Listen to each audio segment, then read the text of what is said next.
Hey everyone. This week we're going to talk a little bit about what's happening with interest rates. There's a lot more uncertainty in the market right now, and this is really tied to what's happening with trade with China, and it's weighing on the stock market, causing investors to move money into bonds. That's driving down the long-term bond rates, and the 10-year Treasury is now down a full percentage point from last October. It's down into the low 2% range, roughly on par with where it was in 2017. Short-term bonds, like the 3-month Treasury, are heavily influenced by banks and the Federal Reserve. There's been a lot of upward pressure on these for the last 2 years as the Fed started pushing up interest rates. The 3-month Treasury is now around 2.35%.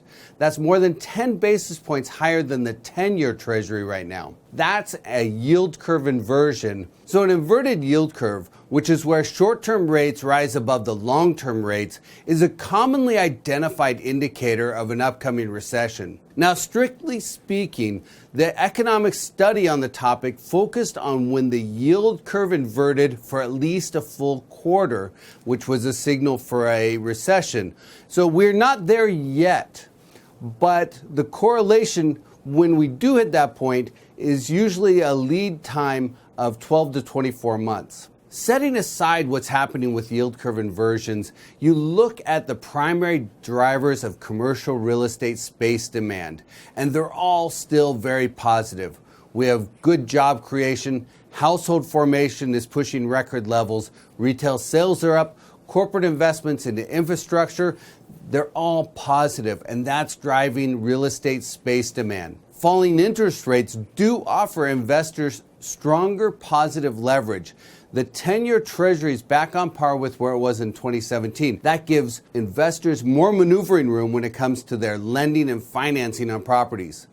Cap rates, for the most part, have been pretty stable for the last 2 years on a macro basis, so the yield spread has opened back up. Looking forward, investors should evaluate their portfolios. Consider long-term drivers and extended portfolio performance, as well as market and property type diversification.